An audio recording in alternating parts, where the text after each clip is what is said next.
This episode of the Park People podcast is brought to you by BCI Burke. Play is where development soars and communities come together. At BCI Burke, we believe outdoor spaces should be thoughtfully designed, built to last, and welcoming to everyone. Because when design is intentional, people feel it. Learn more at bciburke.com.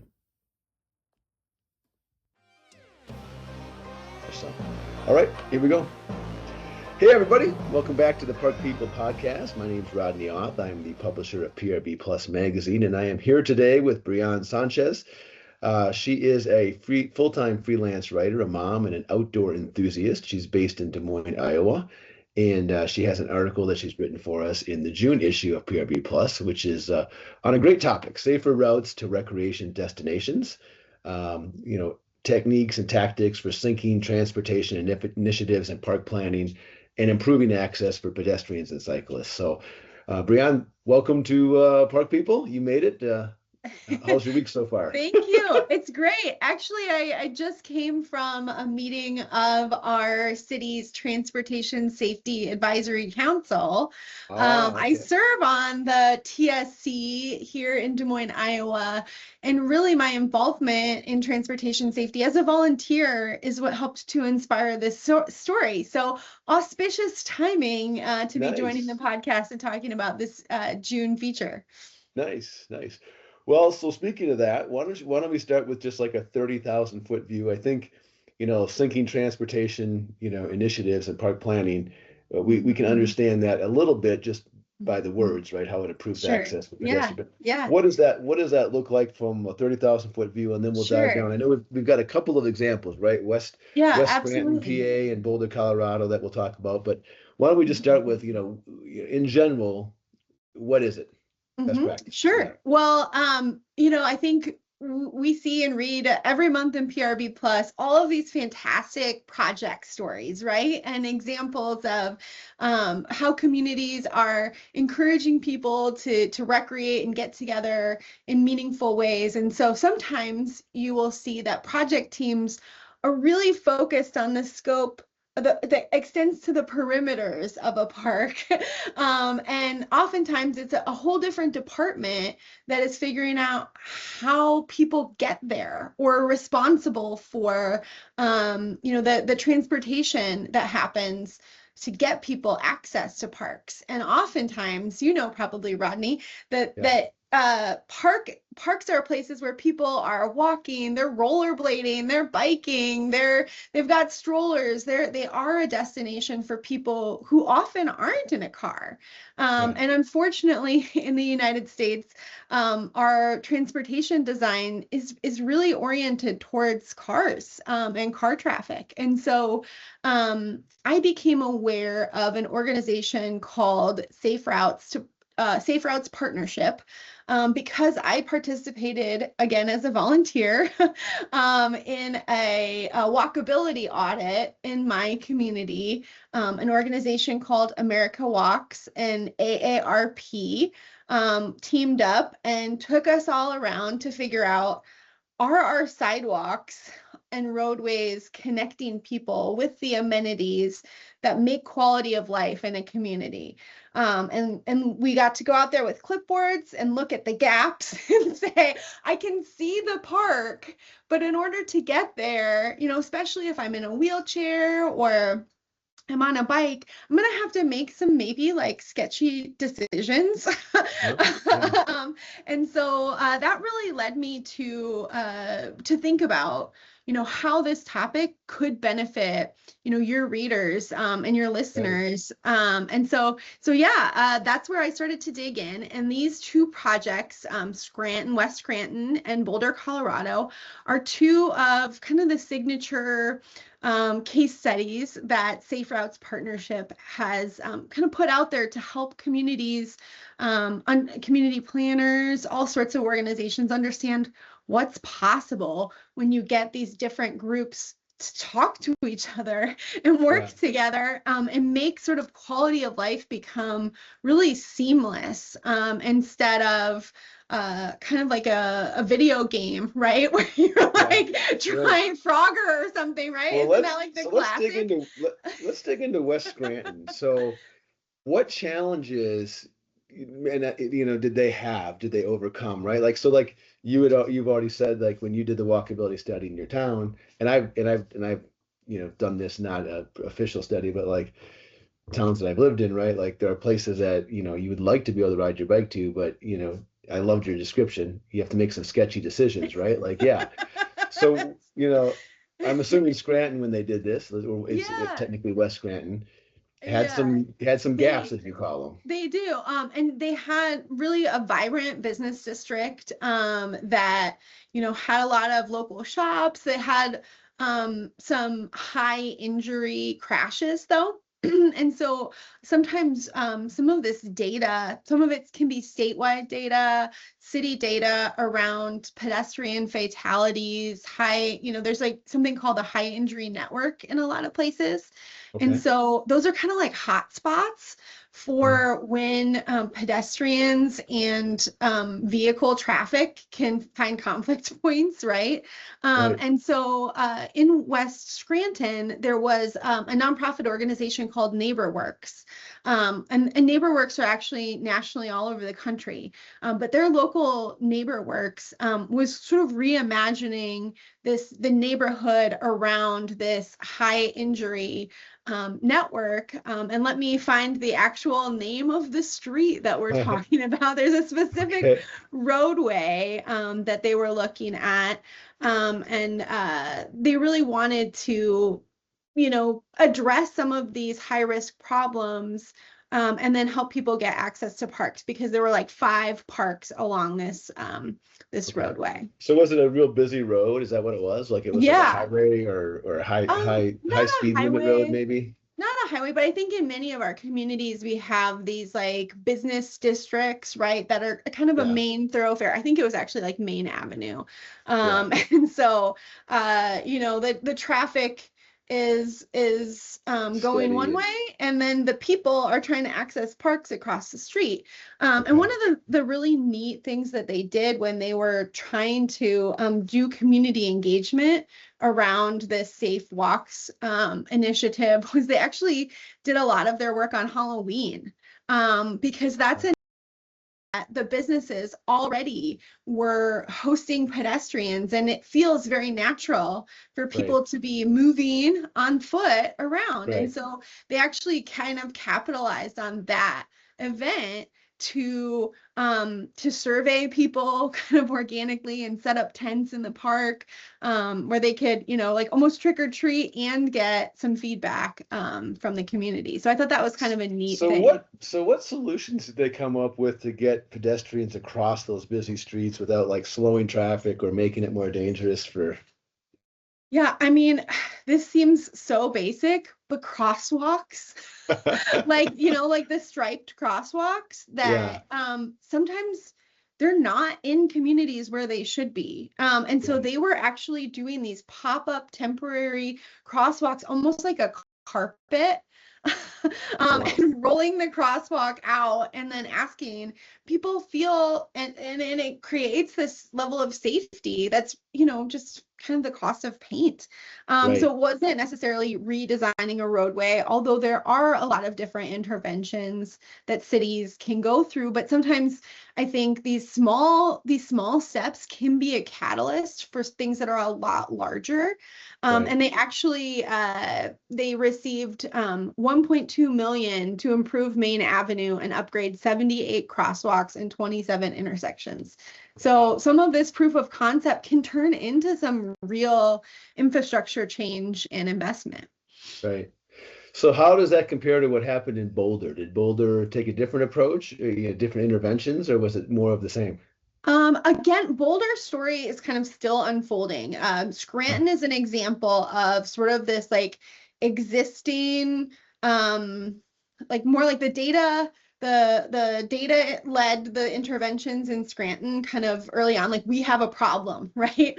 Yeah. And in Boulder, they were kind of creating this new park, and really kind of from the very beginning and imagining what that park, Primos Park, could look like, they made community input of people in all life stages really essential to building out the vision. And so, the folks who live around Primos Park, there's like I don't know, like a trailer park or mobile home park that's nearby. There's a Uh-huh. preschool, a school, a creek. And so I think they were really even working with everybody from preschoolers through grandparents to kind of figure out, what should this look like to help people move safely through this space, Okay. and building relationships. Okay. And so they were able to do it from the front, right? From the ground up, right? Yeah. What did they discover? Did you get any of that data? Like, like Yeah. what did they have to Um, do to make it well, safe for all abilities? I think one of the things that was really Yep. interesting Hold on is, one second. sure. We're taping the podcast. Can you? Sorry, I just need quotes. I told you, most unprofessional podcast. It's gonna go viral though, like the BBC guy, right? Like Yeah. back in COVID. Oh my gosh, Yeah. it's so funny. Yeah. It is feel like it. Hey, take the dog with you. Snakes, go. Go. Well, you can ask me that question again, Okay, let's start because I over. feel like we could take it, if we take it back to the question, then we Yeah, can we cut that will. part Sorry out. about that. I got the No, it's college fine. kids home for the summer, and so now they're in the office. So, anyway, so what interventions did Boulder decide that they had to use? Yeah. With the advantage of knowing that from the ground up, from the start, right? They were able to implement this. So as they were building the park, maybe they could build it into the budget, maybe they could build it into the overall Yeah. plan. Yeah. Well, there are some traffic calming initiatives. I mean, signage was a big thing for them. And I think there was more maybe of a barrier on a bridge. And so making sure that pedestrians and car traffic could move safely over the bridge. But I think one of the big things that the folks in Boulder shared was just speaking the same language with the transportation engineers, sometimes park folks and transportation folks. We all have our jargon, we all have our different vocabularies. And Right. so, from the very beginning, by working with Safe Routes Partnership, they were able to kind of to help translate each other's Sure. work speak, infrastructure Right. speak, so that they're really on the same team and like working lockstep with each other to make improvements. What And they were really about kind of, again, like, let's do temporary mechanisms first and then kind of build up to proving that this is really something that should be built into Okay, the well, so plan. that was the next question, was like, when it was all implemented, did they still have any, did they find they still had any gaps, or did they feel like it was successful? Yeah, well, Primos Park is still under development. So this is Oh, okay. one where they are, continuing kind of each phase to implement and phase in new things. But, these are just two examples of 52 different communities that have worked with Safe Routes Partnership on safe routes to parks. And they also have like a Safe Routes to Schools initiative, which is something that they're more known for. But those are there's a lot of trainings and resources out there for folks who might be working in the recreation space and like curious, not to be punny, but how to Yeah. better intersect with their transportation planning peers. So if somebody was to get started, say, hey, listen, we know we probably have a problem, and you'd mentioned starting maybe with a walkability study. Is that something that Safe Routes can help with, or is that something that people can get access to that information if they Yeah, they want to do just do it have on a their own? lot. They do have a lot of technical assistance. And I mean, the Okay. word that I heard over and over was really partnerships. Hmm. There are people in your communities who are passionate about multimodal transportation. Maybe Yeah. you have a local, transportation safety advisory committee like I serve on. A lot of folks were talking about if there's a bike bus in your community, that's kind of like the starting point for a lot of folks who realize, ooh, maybe it is hard for kids to bike places, and maybe we should do something about this. So looking at Bike bus those. meaning a bus that has a bike rack on it? No, sorry. This is when like a group of families all ride their bike together to school. Oh, okay. And so that's often like led by some parents who then can kind of see, we all want our kids to be more active. Sure. And then they kind of see the barriers. And then as Natasha, one of my sources, said, that's when a lot of people get radicalized around transportation safety is like the bike bus and realizing, like the ideal and then the lived experience of getting around Right. our communities isn't matching up. And so so looking at those resources on Safe Routes Partnership, and then looking at who in your community is already passionate about this as a starting point, because oftentimes it does take kind of different voices singing from the same song sheet, so to speak, Right. to really get these projects rolling. But there's real money that can be, that can be sought out for some of this kind of work. Do you think the culture of our U.S. culture is starting to slightly change? Like there have been, you know, we're a car culture, right? Mhm. Cyclist deaths are like through the roof, right? And they haven't really, I haven't looked at the numbers lately, but as of a few years ago, they haven't necessarily been coming down, right? And with the way I'm we, hearing like anecdotally that some young people are delaying getting their driver's licenses. And okay, so I think that that could be a cultural shift. If you have teens who aren't racing to get their license yeah, at 16, they're spending more time riding their bike, walking, hopefully not just mooching rides off their parents, right? yeah, Um, right, but that could really kind of signal a shift. I think these communities like Bentonville, Arkansas, if you've spent sure, any time there, where, yeah, the cycling culture is woven into the fabric of quality of life. And, right, every project is really trying to think about how do we link people to the trails, even to preview, I guess, a story I have in PRB Plus that's coming out later. We're talking about a greenway system in St. Louis, that is all about multimodal, and that's even lifting in other communities. Greenways are lifting property values. So, it's all connected. I think that's what this yeah, story, right, and so many stories are about, is like you can't think about parks without also thinking about transportation. And when right, we are designing our communities, we need to be really holistic and thinking about not just the project itself, but our end community members and how right. they're going to access it and benefit from it, and how it's going to become a part of their daily lives, and ideally, like, help them commute in a more healthy way. Right. Yeah, and we know that there's been a movement for years and years and years, and it's certainly continuing to grow amongst our readers, amongst parks and recreation professionals, right? Like everybody understands the power of trails, the contribution they make to the healthiness and happiness of their communities. Nobody's ever built a trail that people didn't love. I mean, except for maybe some of the people whose land was impacted, but for the most Right. part, you know, it's one of those rare things where if you build it, they will come, right? Like you put a Yeah. trail in and it's Well, going to get and I pounded. think like those economic studies are bearing out, right? Like Right. that there's a lift, there's a boost to communities when they have trails. And so, yeah, I think, park access in more urban areas is kind of an extension of that, right? Right. Like, and how can you think of bike lanes in a similar way to trails? Right. Yeah. Well, cool. Well, I think that's a good place to leave it. Is there, I always finish these with one question, and that is that, you're the expert. So if you were me, is there a question I should have asked you that I didn't? Is there something we Oh, didn't that's cover? my favorite question as a journalist, Rodney. And now you're Well, I'm a journalist throwing by it trade back on too, me. so. I don't consider myself an expert in this or really anything because it's such a joy as a freelance journalist to kind of dip in and out of all of these topics of interest. Right.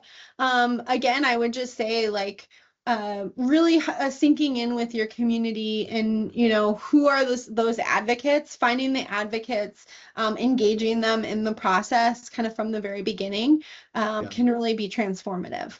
Right. Well, good advice. So, All well, right. Brianne, thank you Thanks. very, very much for joining us. We're excited to see the article come out. Anybody who wants to read it, it'll be on prbplus.com. It'll be mailed to you if you're a print subscriber. It'll be emailed to you if you're a digital subscriber. It'll be all over your social feed if you're, following us on social, and you should be. And Yeah. and that's that. So, have a Thank great you so week. much. Yeah, Yeah, take you care. too.